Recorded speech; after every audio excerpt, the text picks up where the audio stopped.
Hi everybody, and at long last, welcome to the official relaunch of Get a Hobby Shop.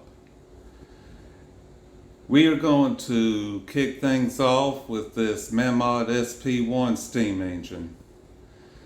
Back April of this year, it's currently December 2023, I did a couple of videos on this little steam engine that I've had all my life, ever since I was either 8 or 9 years old, going by where we were living when I got it.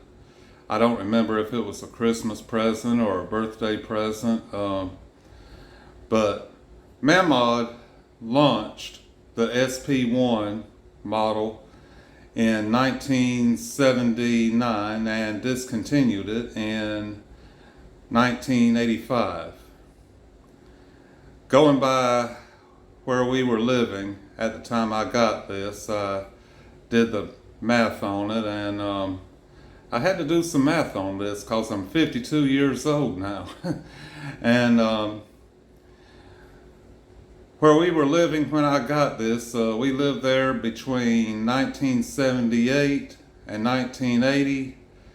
So that would mean that I was 8 or 9 years old when I received this thing as a present. I don't know how my mother and father happened upon giving this thing to me, but I've always loved it, and it's been with me all these years.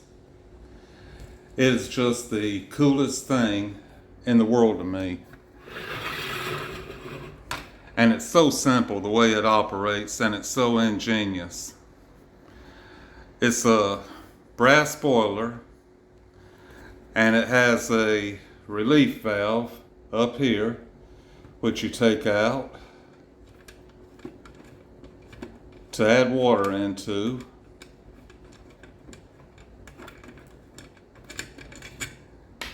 And you keep on adding water until it begins to run out of this fill hole in the back. And I've still got to get the regular plug for this from MAMOD. I intend to order one. But once you've filled this brass boiler to the point where water starts to trickle out through this hole right here, it's at the proper water level, and then you put the plug back in, replace the relief valve, put some hexamine solid fuel into the burner,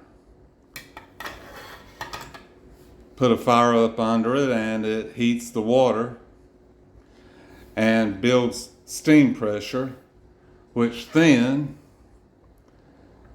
travels up through this tube into the cylinder on the other side, with which has a piston in it, which gets pushed out under that steam pressure, turning the weight and the flywheel with it as it goes around.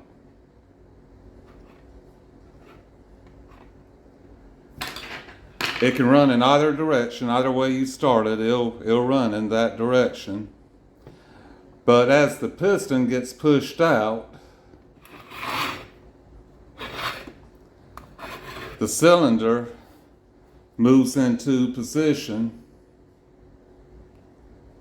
to where, as the flywheel spins on around, if I can pull focus on this, there's a vent port, there's an open vent in that plate, which you can just barely see it's open in there. And when the cylinder oscillates into that position, right there, the steam is vented out, allowing the piston to come back in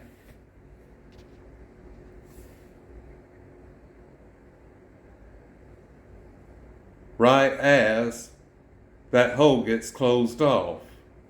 And then more steam travels up through the tube, up into the cylinder, and pushes the piston back out. and starts the whole process over again. It's the simplest thing in the world, and it's just absolute genius to me. This is what's known as an oscillating cylinder design. It's not a reciprocating steam engine, which would have the piston pressurized on both the outward and inward stroke, but with the weight of the flywheel and the weight on the other side of the shaft, it runs remarkably smooth and efficient. In all the years I've owned this thing, I have never dared take it apart. I've always just, the furthest I've ever had it apart is what you're about to see here when I remove the piston. Just kind of push in on that spring and give that a turn. And that's the piston removed right there. I have never dared to try to take this apart beyond that. I've always been afraid that trying to remove this bolt here, where the cylinder is spring-loaded against this plate, that bolt will break. And if that happens, you know, please don't break. But if that happens, I'll put an end to this video right quick. But for the first time ever, I'm going to actually try to just totally remove the cylinder from this engine.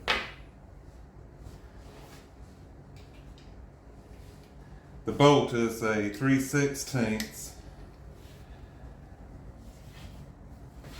and if it removes, if it cooperates, and it seems that it's going to, this will be the very first time I have ever had this bolt out or the cylinder off of this engine. There we go.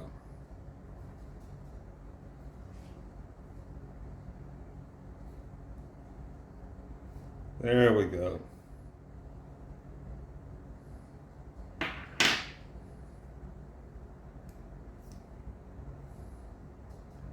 And spring and the bolt. And that's actually as far as I'm going to disassemble the top of it. I'm not going to drive up the flywheel off. I see no need to do that. I can clean this just fine without being that invasive, so we're just going to leave that alone. And I'm going to take the tray out of it. And I want to show y'all something right quick. It'll just take a peek up underneath this thing. Anybody who saw my earlier video and from earlier this week and wondered what it was about, this is what that video was about. If you haven't seen it, I'm going to have it in the collection with all the other videos on this little engine, and it's nothing except me building something, and I'm going to show you what I was building. Here's the finished product of that video.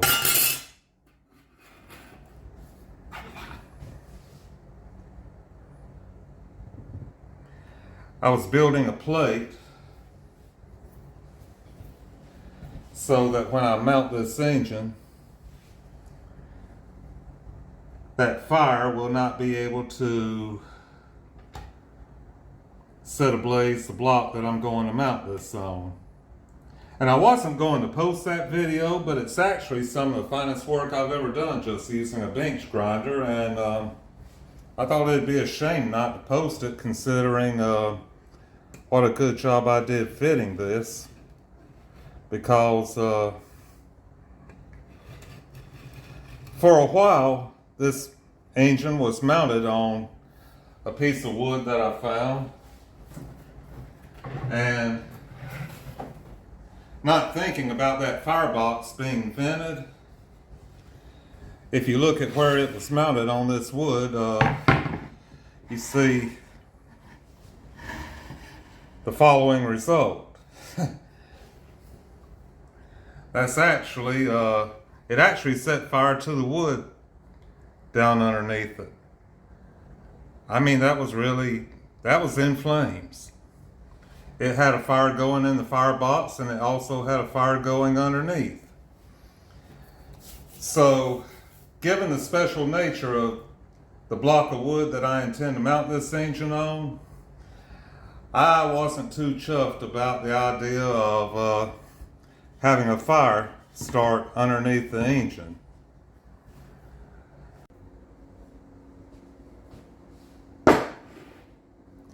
Straight from the 1800s. In my video back in April, I mentioned this in one of the two videos that I've already done on this engine, about an old grist mill from years back, and it was one of my favorite places to explore as a kid.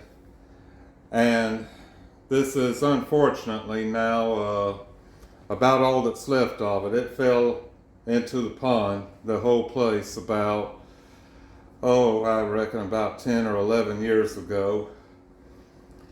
And I was looking around through all the stuff I've collected over the years, back a few years ago, and I ran across this, and it was part of the water wheel mechanism, or the grinding mechanism one, I don't know which.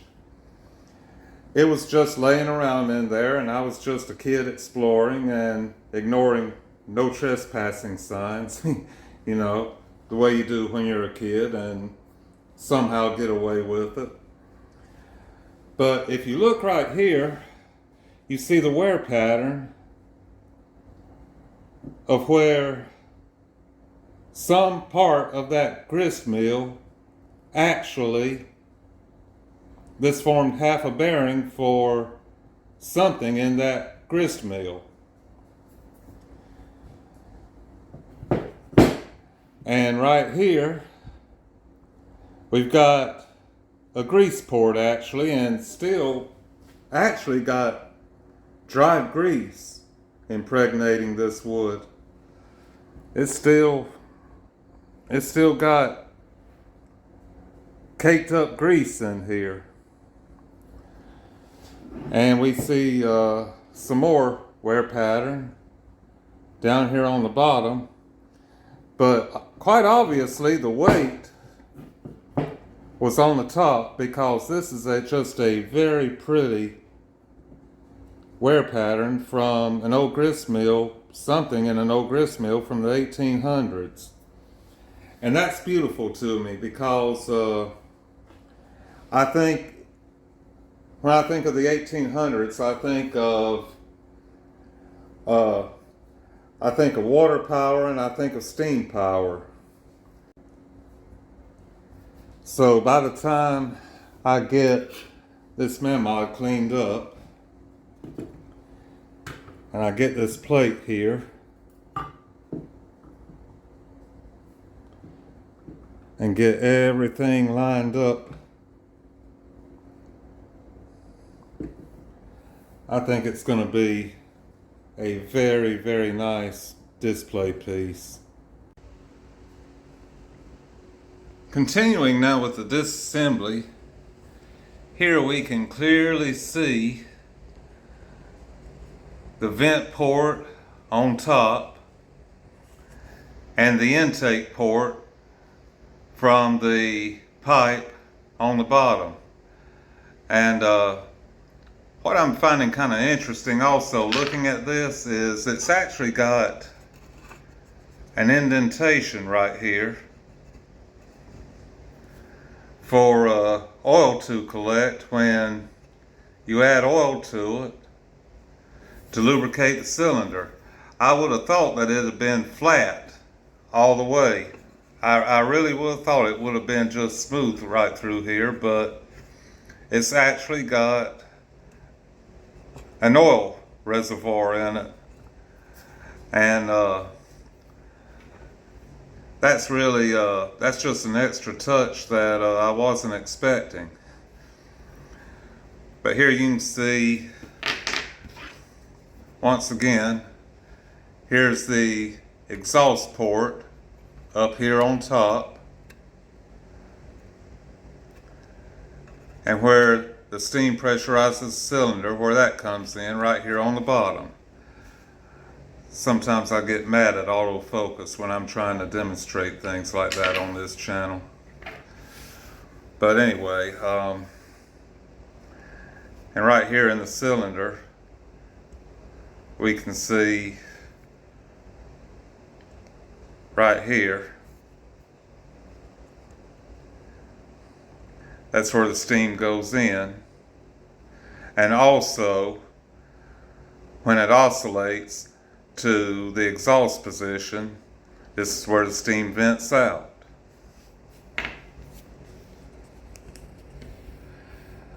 So now I've just got to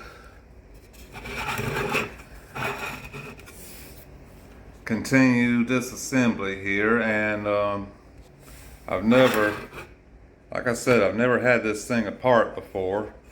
There's two nuts down inside the firebox where this band, retaining band mounts, and I can't get a good shot in there, but they're square nuts. I don't know what size, but hopefully the band's holding them captive, so I won't have to try to insert a tool in there to hold them stationary to take the screws out on the bottom. Before I do that, another nice touch I want this thing to have by the time it's finished is actually quiet operation. If you look at my other two videos, when this engine was running, it was dancing around all over the place, and I was messing up with the camera and everything, trying to hold it and keep it from walking off. So I want this thing to have a little bit of grip down here on the bottom, just to stabilize everything, and also it won't scratch any surfaces like my work table here when it's being demonstrated to people. So on that note, people are always asking me, Pierce, why are you always picking up trash?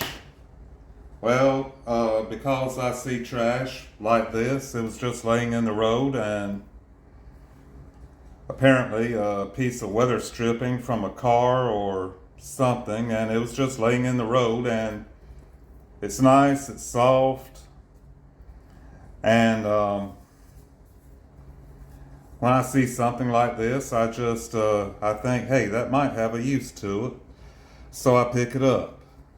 So I'm kind of a trash collector like that, so I find it comes in handy sometimes. I'm going to use this material to make some little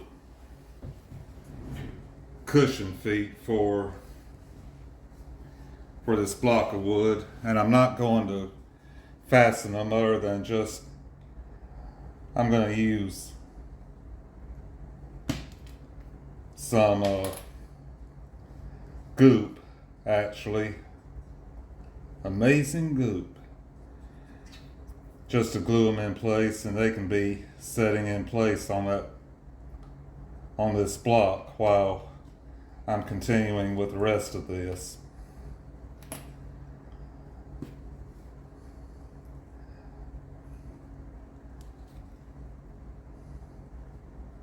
And that way, get back there.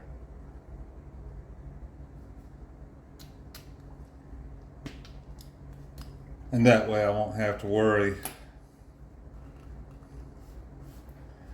about this thing wandering off a tabletop or wherever it ends up being.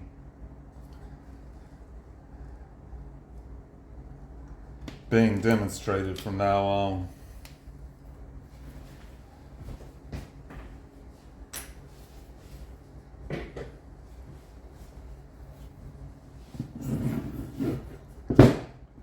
Also, it won't molest the wood.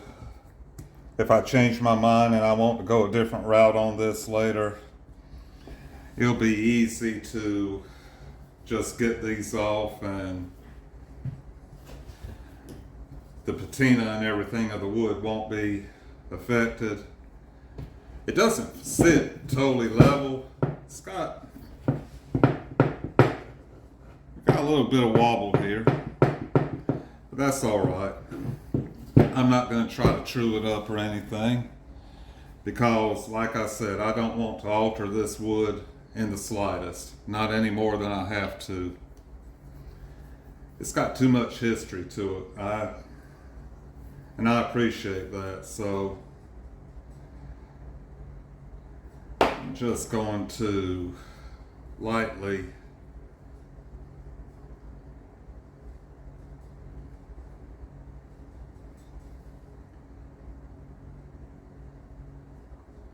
place these. I'm going to place them with the ridges facing down.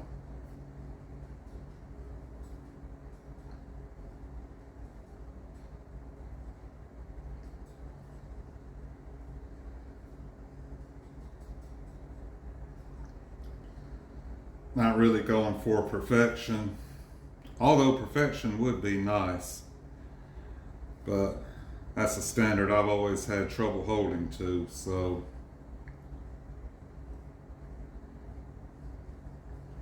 for me, what works, if it works well enough, job done.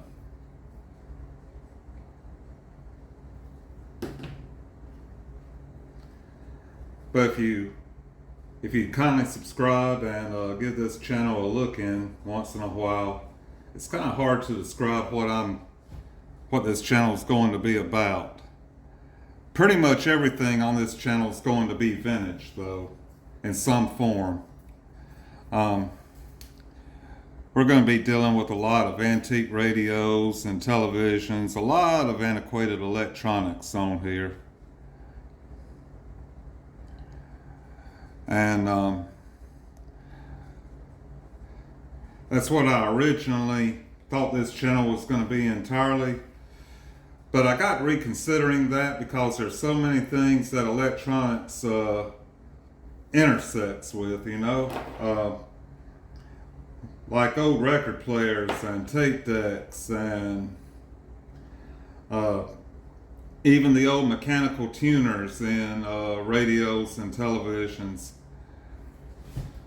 A lot of intersections between mechanicals and electronics, and since electronics has also started covering ground in so many appliances and automobiles, I decided upon reflection, I wanted this channel to just be able to deal with all of that. So I changed the channel name a few times before y'all ever even heard of this one.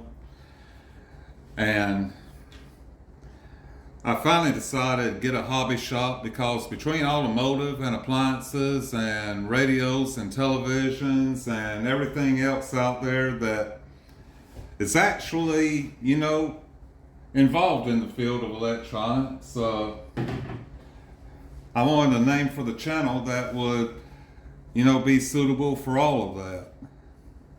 So now I'm just going to set this aside. I'm going to set it right side up and have the weight on it. And by the time those set in place and everything's mounted, this should be a really smooth running outfit.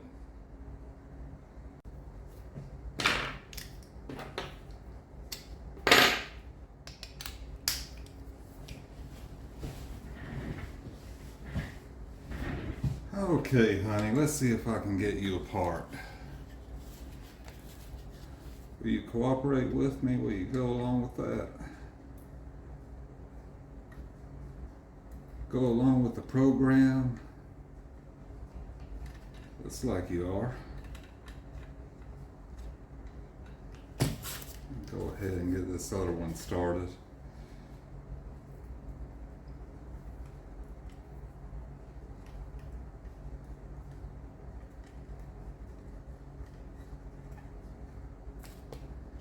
Very curious to see what the underside of the boiler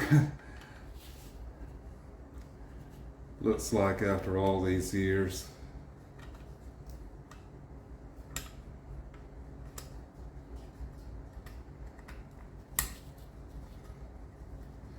Gonna make me finish it by hand if I can.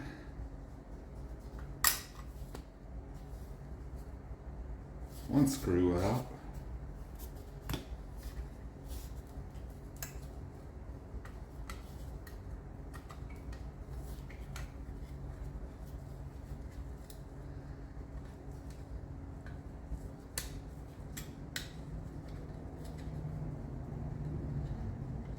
I don't really know what to clean this with. There's the other one.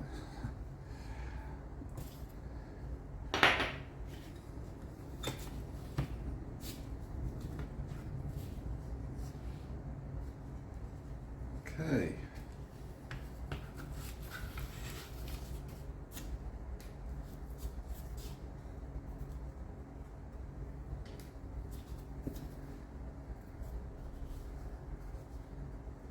And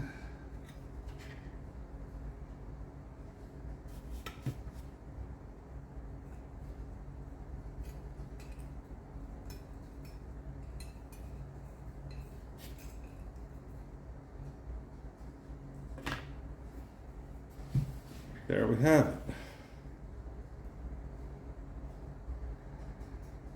Not really sure what I want to try first. I've heard people suggest vinegar and all kinds of stuff to clean these.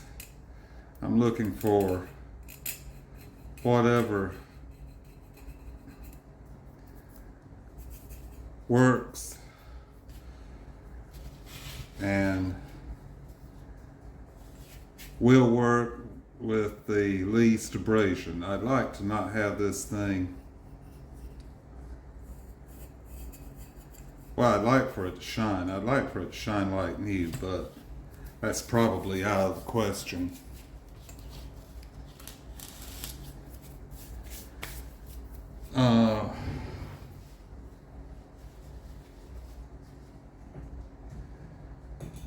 Given the nature of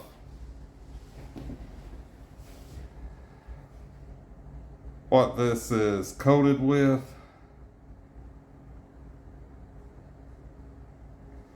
I've had the idea to actually try some carbon choke cleaner and see if that'll cut it. I'd really like to avoid using anything abrasive like steel wool on this, if I could.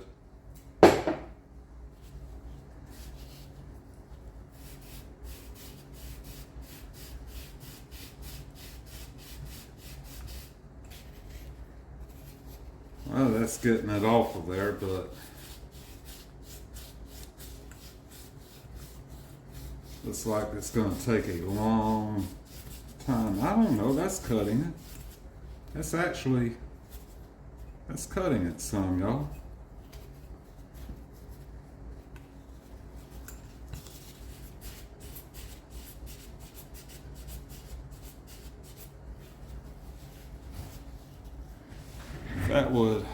If that'll keep up, this might be the solution.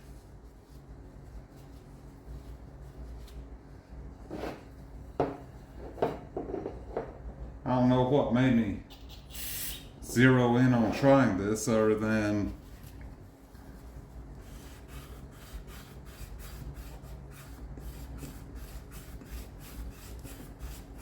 just that it is fuel. It's solid fuel residue.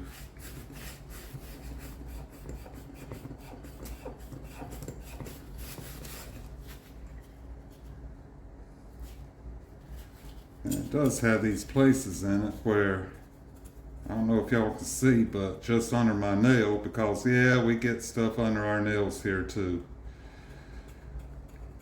You'll see me do this a lot. I never have a good manicure. Right there is the hope I had that how it all might look by the time this is done. Just that bright, shiny spot right there. If I could keep that going and not have to use anything abrasive on it.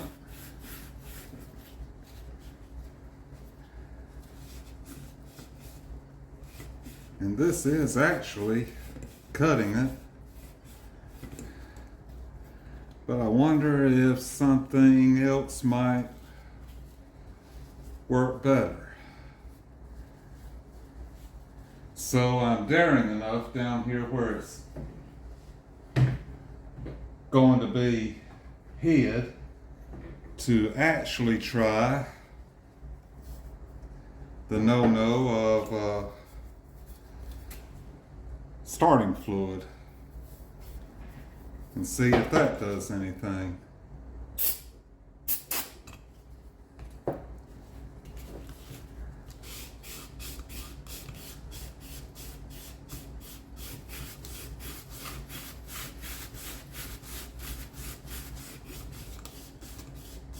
And that evaporates so quick till, and I do have an exhaust system going out before anybody has an attack over that. I do actually have an exhaust system going, so I don't have fume accumulation in here.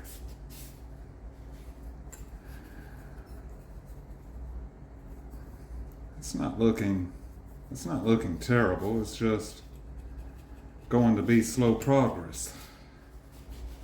And I think actually the carbon choke cleaner was working better, but somebody suggested vinegar, so let me see if I've got some of that and we'll try that.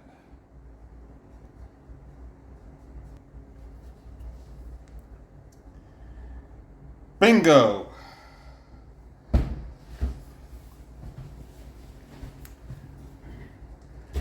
And I probably should be wearing gloves, and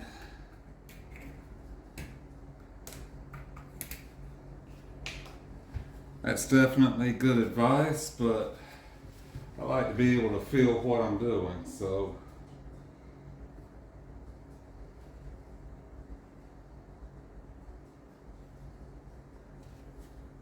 especially considering that I might not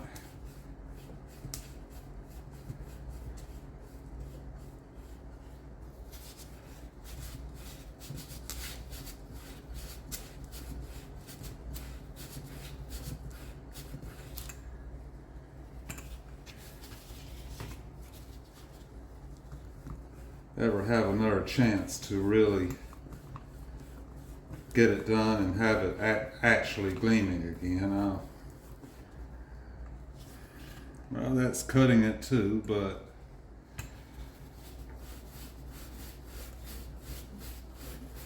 you know what I think it's going to take? I think it's going to take elbow grease. That's what I think it's going to take.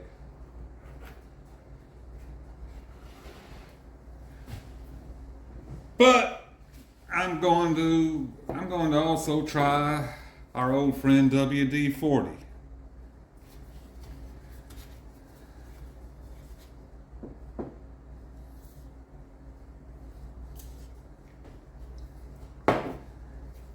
get a good mix of chemicals going here.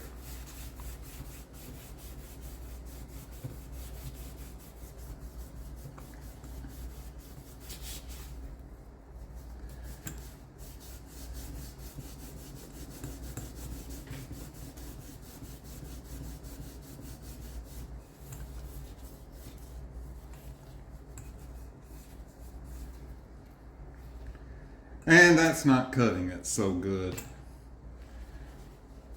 That's all right, WD. You're good for many other things.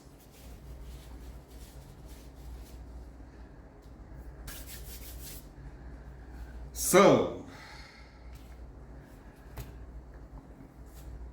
rather than take y'all through one of those fast action clips that kind of annoy me when I watch them, just to tell you the truth about it, I'm going to stop here and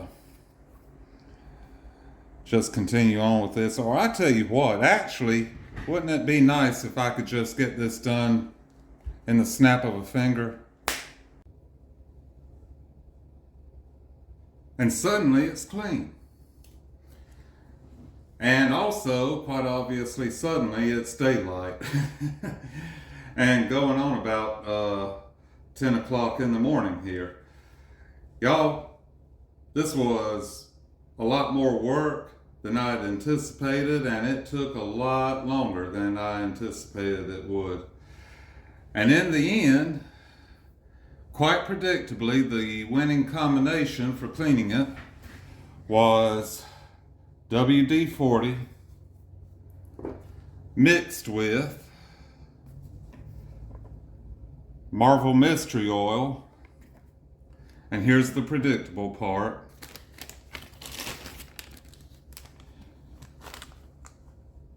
Quad O polishing grade steel wool. Yeah, it wasn't my first choice, but y'all, come on. If I hadn't have resorted to steel wool, I'd have still been rubbing on this thing this time next year waiting for a genie to pop out. But I'm very pleased with the results. With enough lubrication behind it, it didn't really, well, I mean, it shows, you know, that it's been rubbed on with an abrasive, but at the same time, I just don't think it was going to come clean any other way. This stuff was really encrusted on there, and it was pretty bad, actually. But now we can start the process, finally, of putting it back together, if I remember how. Do I remember how? We'll start right here, I think.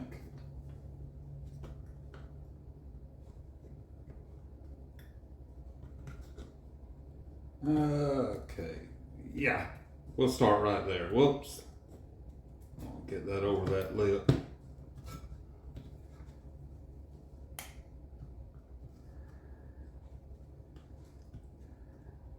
Maybe I need to snap my fingers again.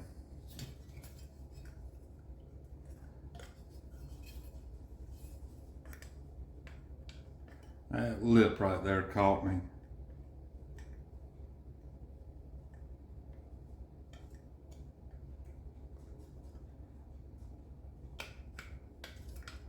Come on, honey, quit giving me lip. There you go, there you go. Installed.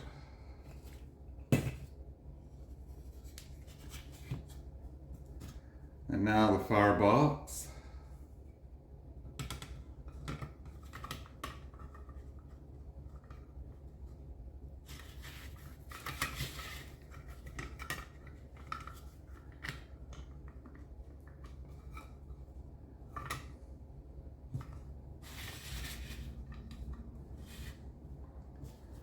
And now the main event.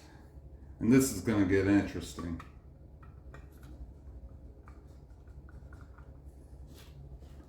This will get interesting.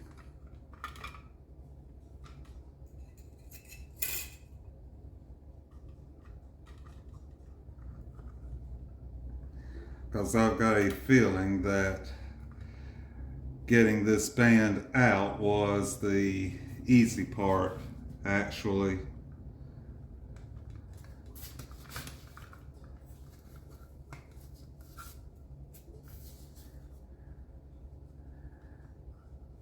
And that lining it up to reinstall it and holding these nuts in place while I do is going to be not so easy. This is one of those times when it would be very handy to know just exactly how they did something at the factory.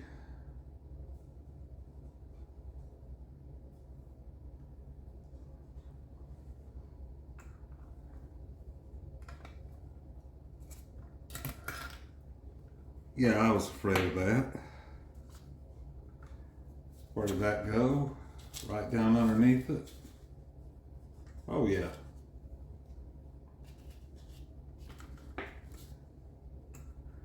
I tell you what, why don't I just do this? And suddenly, it's 2026. Y'all, that was hairy. That was really genuinely hairy. I would do a redesign on this if it was up to me. No disrespect to MAMOD, but the retainer band, instead of having it fastened inside the firebox, I'd continue it on down and have it fastened underneath. That would make things a lot easier in servicing these things. Normally, I like to give advice to people on how I accomplish something, but I don't know how I did this. I mean, I know how I did it, but I can't describe it. I had to contort myself into all kinds of unnatural positions, and about the only advice I can give is you're going to need a Phillips screwdriver.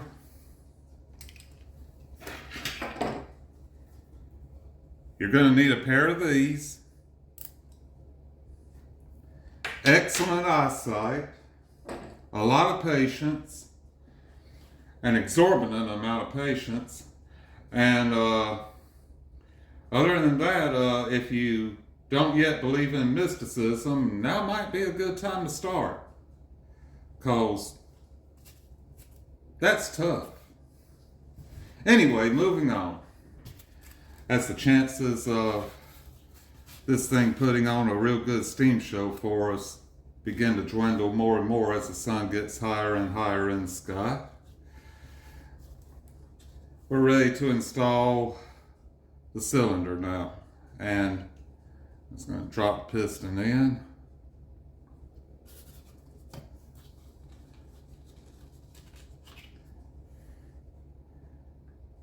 Get our spring and our bolt ready.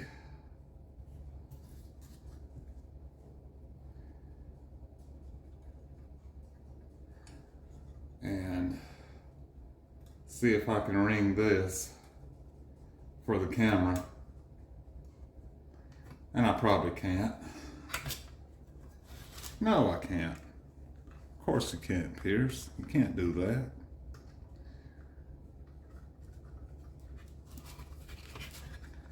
You don't actually have to have the piston in the cylinder while you're doing this either. I thought I'd try that. I might change my plan here in a moment.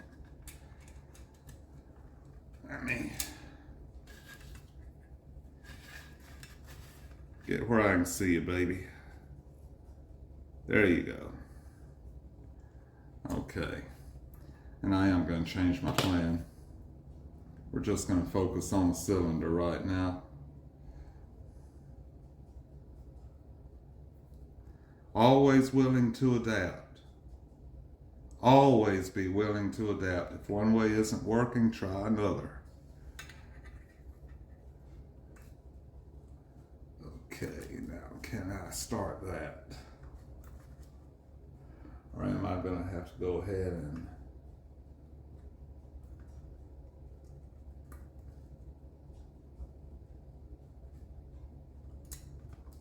Yep, I'm gonna have to go ahead and get the nut driver on it.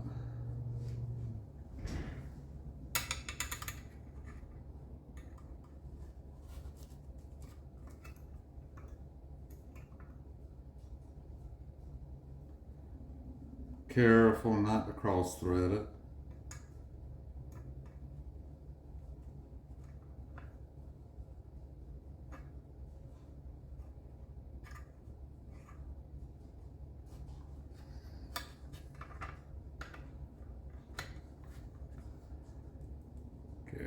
Careful not to cross thread it.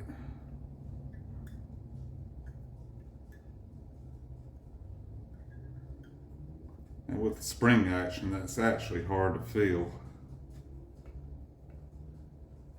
There we go.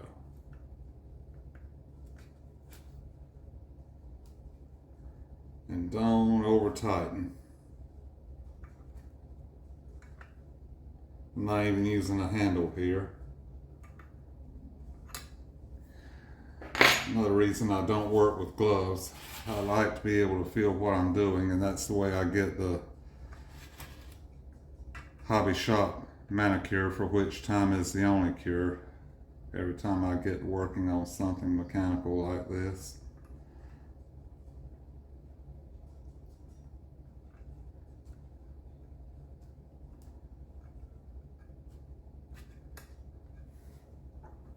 And there we are.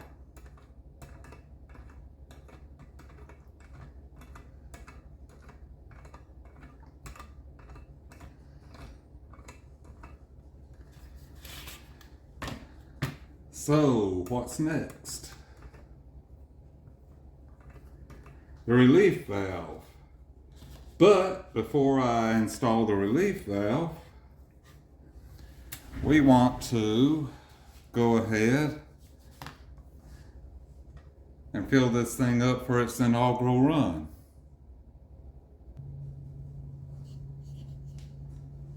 I don't have a funnel that'll fit it, but I do have a vacuum cleaner attachment that will.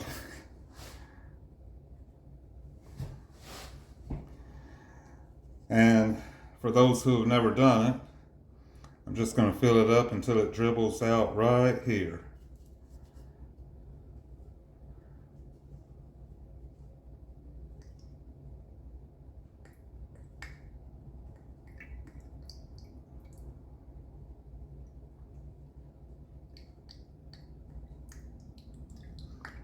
And I'm trying to see, y'all might, ooh, there it went. Why didn't y'all tell me I was overfilling it?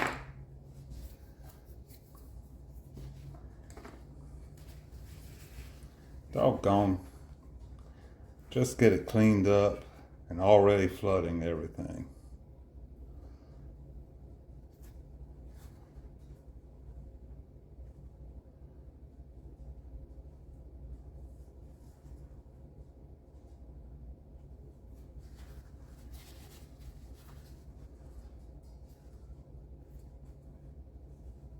There we go.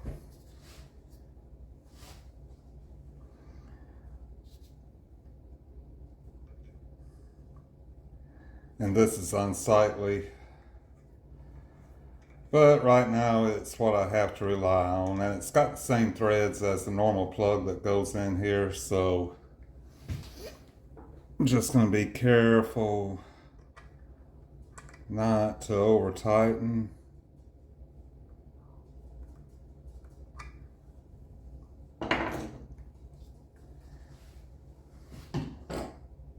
And then we'll install the relief valve.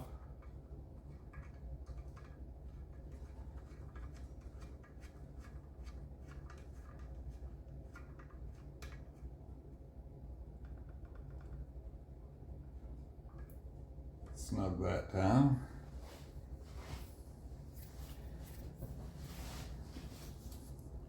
And here we have the newly refurbished MAMOD SP1.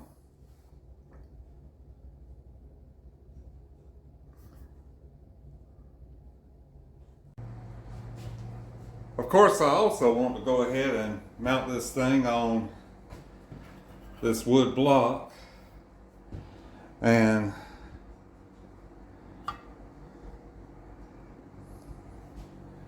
be able to see the final product before I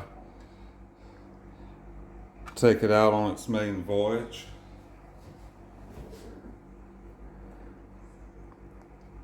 Man, I did a good job on that. I mean, I really did. That's excellent if you ask me. It's not bad for a country boy anyway. And just using a bench grinder, I'm especially kind of proud of that.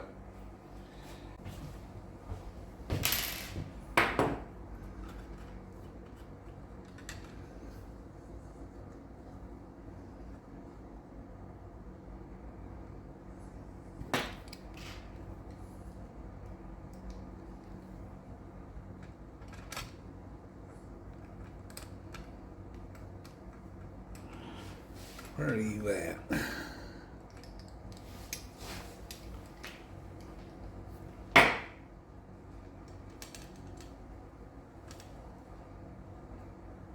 There you are.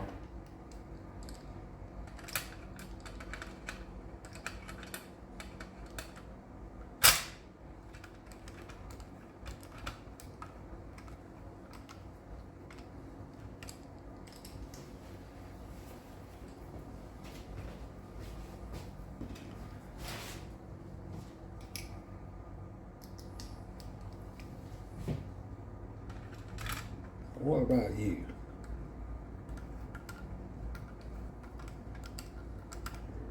There you are. See? It can be easy.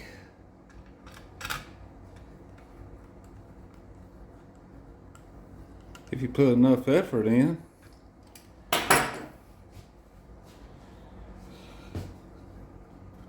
Spend enough time doing it the wrong way, eventually you learn how to do it the right way.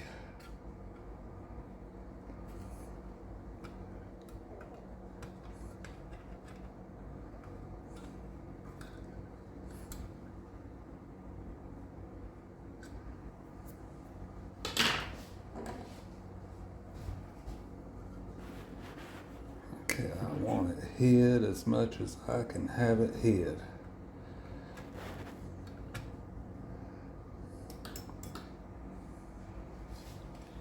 Never mind, it's a bench grinder work of art. I want it hid.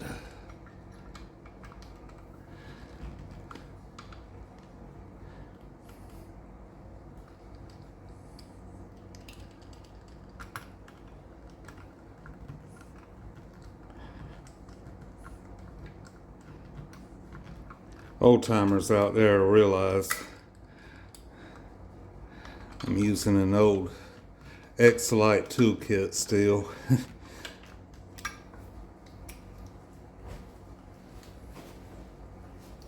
Another thing dating back to my childhood, first toolkit I ever owned.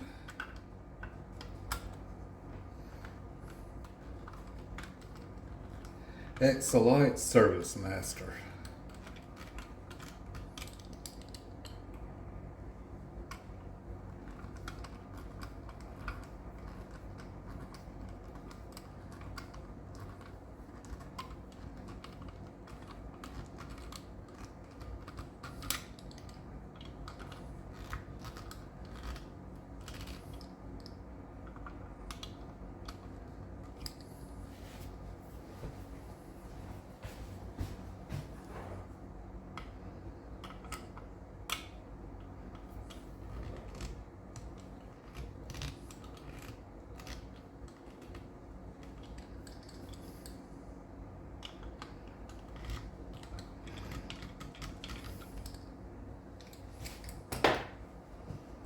And now,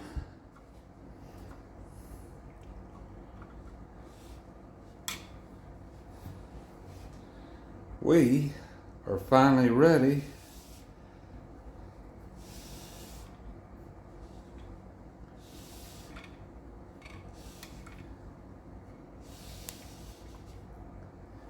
to take this thing out and give her a run. I was just about to forget to put fuel in it. Anyway, if you're searching for fuel for MAMOD steam engines like this, I got this fuel from Tin Toy Arcade. They're based here in Georgia. Wonderful people to deal with. I had them put a rush on it and got it right away. So if you're looking for solid fuel for steam engines or stoves or whatever, you might want to give Tin Toy Arcade a try. Just Google them and you can't miss them. And a final note, don't forget to oil it before you run it. And people have their own preferences about this, but I generally use Marvel Mystery Oil. It's sort of my go-to.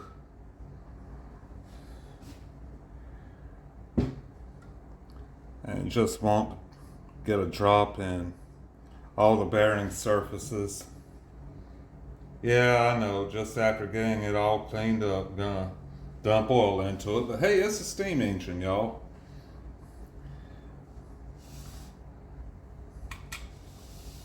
Steam engines traditionally always had people who were called greasers. And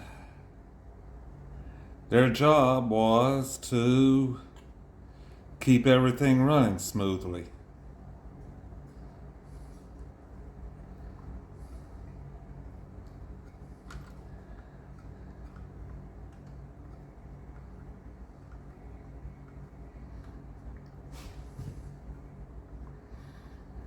And since it's newly reworked, I'm just going to pull the piston out for a moment. And I'm just going to go ahead and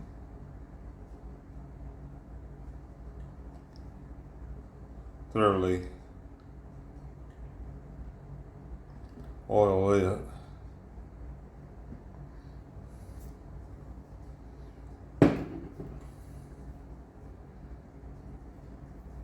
You don't really want to put oil down inside the cylinder. Well, you do, but you want the piston to be able to travel freely in the cylinder, but also you don't want to put oil in the cylinder and then have it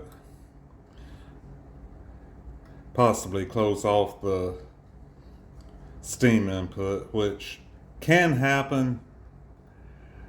I've had it to happen, maybe one time, and it was because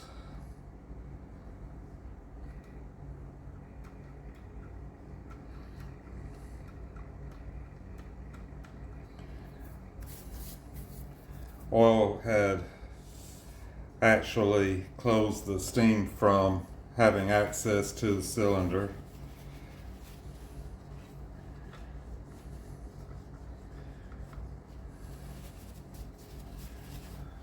But oiling these things is just fine. Just use a nice clean oil and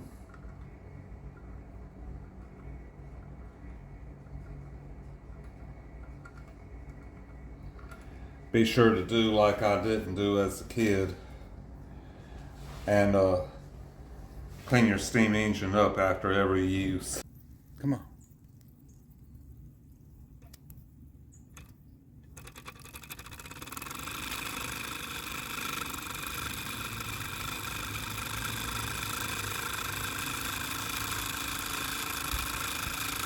There we go.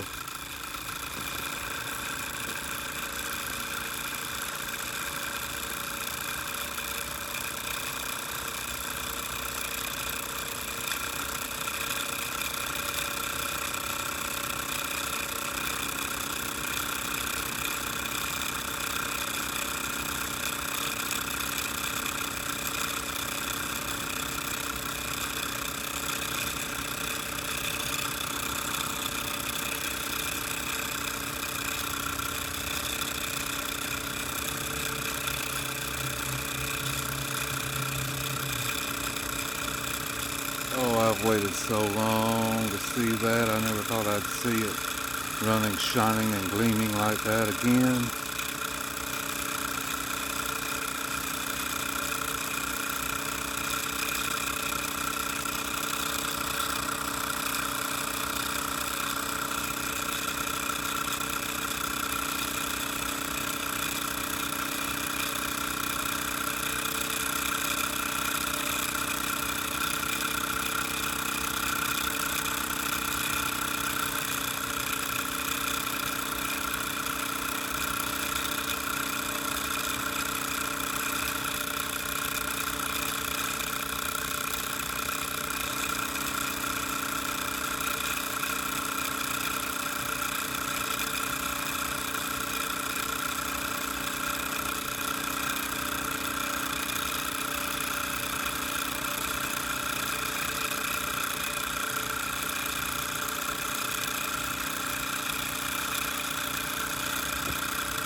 That's all, folks.